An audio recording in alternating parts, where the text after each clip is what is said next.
बिस्मिल्लाहिर्रहमानिर्रहीम। अस्सलामु अलैकुम तमाम स्टूडेंट्स को literature and science with Rana Arsalani में खुशामदीद।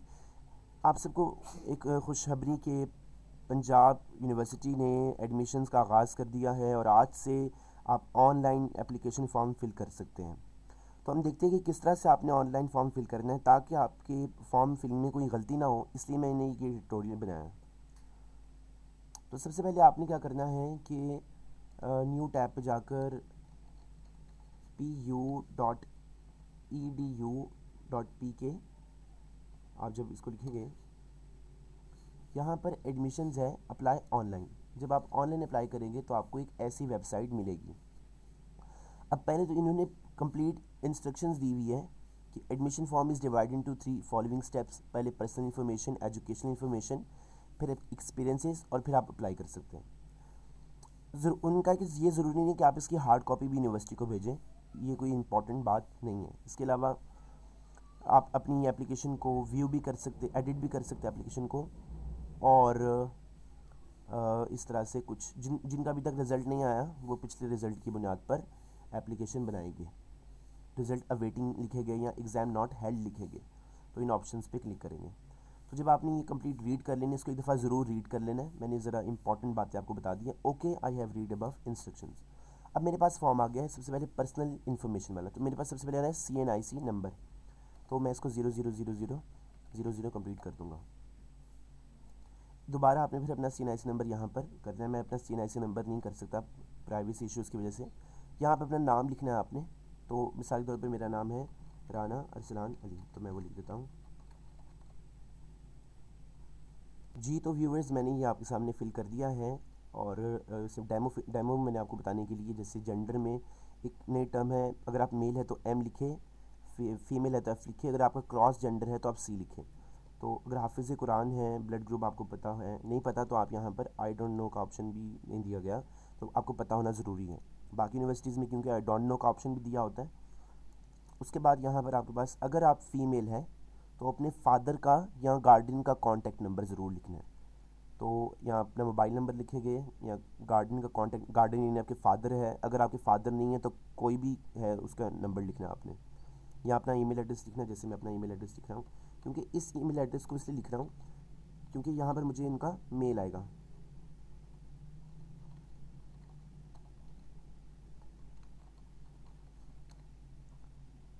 जी, तो मैंने इसको भी फिल कर दिया आपके सामने, कम्प्लीटली फिल कर दिया है। उसके बाद यहाँ पे कुछ ऑप्शंस है कि अगर आपने NCC की ट्रेनिंग की हुई है या नहीं की हुई, ठीक है। Yes no, if you are already registered, क्या आप ऑलरेडी रजिस्टर्ड तो नहीं है, क्या आपके पास, क्या आप में कोई डिसेबिलिटी तो नहीं है, यानी कोई माजूरी। फिर वो कह रहे हैं कि अगर आपके फादर फौत हो गए हैं तो गार्डियन के बारे में बताएं। इसी तरह से check the box and to add brief sketch or research professional work so far if any including, यानी अगर आपने कोई रिसर्च किया हुआ है या अगर आपको कोई नीड्स है, स्पेशल नीड्स है, तो यहाँ पर आपने इसको लिख देना है कि मैं ज़रूरतमंद हूँ तो मेरी फ़ीस वगैरह की कमी की जाए।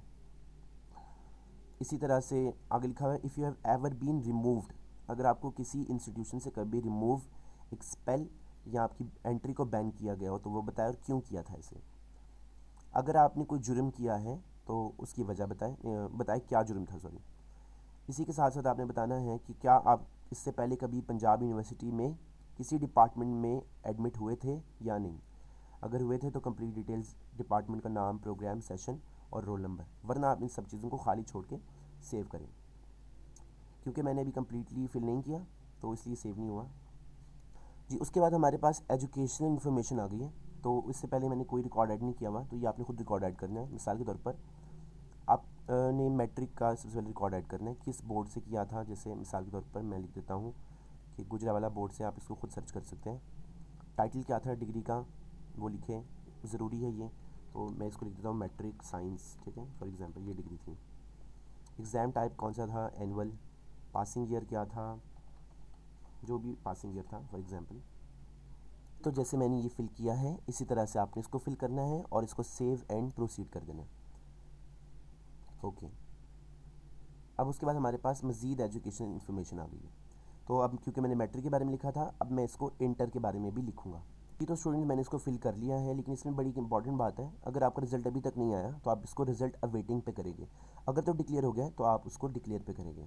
तो इसको भी मैं सेव करूँगा और प्रोसीड हो जाएगा सिंपल तरीके से। जी, मिसाल के तौर पर मैं अप्लाई कर डिग्री का टाइटल देना भूल गया था, सॉरी, तो आप इसको प्री मेडिकल का टाइटल दे दिया मैंने। ओके, अब ये सेव हुआ और हमारे पास मज़ीद एजुकेशन इन्फॉर्मेशन आ गई। क्या मज़ीद भी एजुकेशन इन्फॉर्मेशन आप ऐड कर सकते हैं। वो बच्चे ज़ाहिर है जो एमए के लिए अप्लाई कर रहे हैं उनके लिए फिर बैचलर्स की जो उन्होंने की थी बीए बीएससी उसकी भी इन्फॉर्मेशन देनी ज़रूरी है। तो मज़ीद हमने इन्फॉर्मेशन नहीं देनी, हम यहीं से नेक्स्ट स्टेप पे चले जाएंगे। ओके, हमारे पास नेक्स्ट स्टेप आ गया एक्सपीरियंस एंड पब्लिकेशंस। कोई आपने जॉब की हो full time part time, for example कोई पार्ट टाइम जॉब की हुई है आपने, कोई आपने फॉर एग्जांपल वेटरिंग की हुई है, लेट्स सपोज कोई ऑर्गेनाइजेशन का नाम था KFC, कब से कब तक की है तो डेट्स बता दें। Select if yes if applicable, बस ये हमने कर लिया और हमने इसको save and add more experience, the field is required. ठीक है, तो ये हमने अपनी दे दी जितनी भी हमें चाहिए थी, जितनी इनको इन्फॉर्मेशन चाहिए थी। Proceed to next step. Next step पे हम चले गए और हमारे पास लास्ट स्टेप आ गया जो हमारा बड़ा इंपॉर्टेंट है, जो है अप्लाई। स्किप कर देते हैं इसको हम।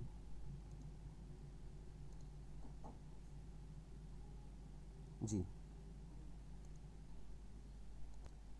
जी हाँ, लिखा प्रोसीड टू नेक्स्ट स्टेप, मैं प्रोसीड टू नेक्स्ट स्टेप कर रहा हूँ। ओके,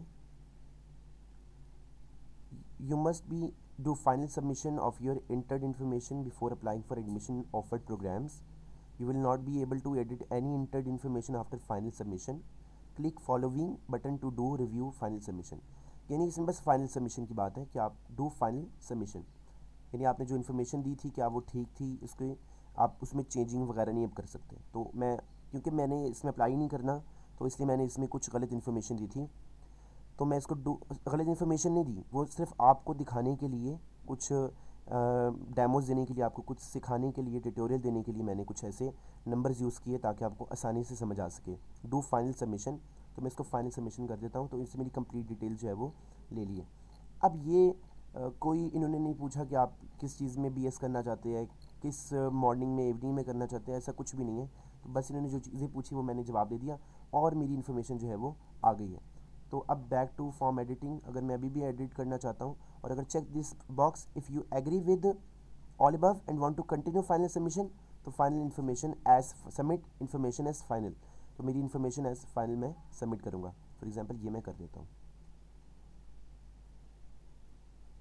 अब मेरे पास आ गया, please note that your application will not be entertain unless you do generate application step after deposit fee challan, यानी फ़ी चलान जब तक आप नहीं देंगे, अपनी एप्लीकेशन जनरेट नहीं करेंगे, तब तक आपकी एप्लीकेशन एंटरटेन नहीं की जाएगी। तो ये कंप्लीट मेरी डिटेल जो है वो इनके पास आ गई। इस तरह से आपकी पूरी की पूरी जो वो दे देंगे, फिर आप एप्लीकेशन जनरेट करेंगे और फिर जो है वो फ़ी चलान आपने देनी है। तो मैं ये फ़ी एप्लीकेशन फिल करने लगा हूँ, कौन से डिग्री लेवल पे मैं अप्लाई करना चाहता हूँ। मिसाल के तौर पर मैं ग्रेजुएट के लिए अप्लाई कर रहा हूँ और मैं डिपार्टमेंट कौन सा है, अभी यहाँ पे कोई डिपार्टमेंट्स नहीं दिए गए, कौन सी यूनिवर्सिटी से, फॉर एग्जांपल मैंने एक सेकंड जी, तो मैं फॉर एग्जांपल BS इंग्लिश करना चाहता हूँ मॉर्निंग में, तो सेलेक्ट हो गया। FA मैंने FSC किया हुआ था पहले, और ऑप्शन यानी ये अब जो है डिपार्टमेंटल फॉर्म आ गया। मैं लिटरेचर का ऑप्शन है वो करना चाहता हूँ, फिर यहाँ पर लिटरेचर का ऑप्शन है, मैं अपने मार्क्स एंटर करना चाहता हूँ इंग्लिश में कि इंग्लिश में कितने नंबर थे।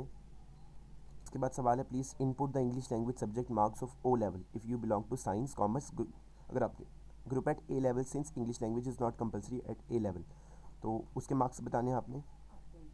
Please select English in drop down field below and provide the total and obtain marks for English compulsory if you have done FA FSC, अगर आपने FSC किया हुआ है तो आपने इस फॉर्म को यहाँ पे फिल करना है। यू कैन अप्लाई, आप आपकी मर्ज़ी, आप ओपन मेरिट पे अप्लाई करना चाहते हैं, रिजर्व कोटा पे अप्लाई करना चाहते हैं, दोनों पे अप्लाई करना चाहते हैं। तो ओपन मेरिट क्या होता है, अगर तो आप ओपन मेरिट पे करना चाहते हैं आप इस पर क्लिक करें, और अगर आप रिजर्व पे करना चाहते हैं तो इस पर, लेकिन उसकी एलिजिबिलिटी क्राइटेरिया डिफरेंट है। कुछ शराइत है कि अगर आप इनमें से किसी से ताल्लुक़ रखते हैं तो ही आप एलिजिबल हैं इसके लिए, रिजर्व सीट्स के लिए। तो थैंक यू स्टूडेंट्स, आप सबको शुक्रिया। यहाँ पे चेक बॉक्स टू। उम्मीद करता हूँ आपको इससे बड़ा फ़ायदा हुआ होगा। अगर आपने चैनल अभी तक सब्सक्राइब नहीं किया तो प्लीज़ सब्सक्राइब कर दें।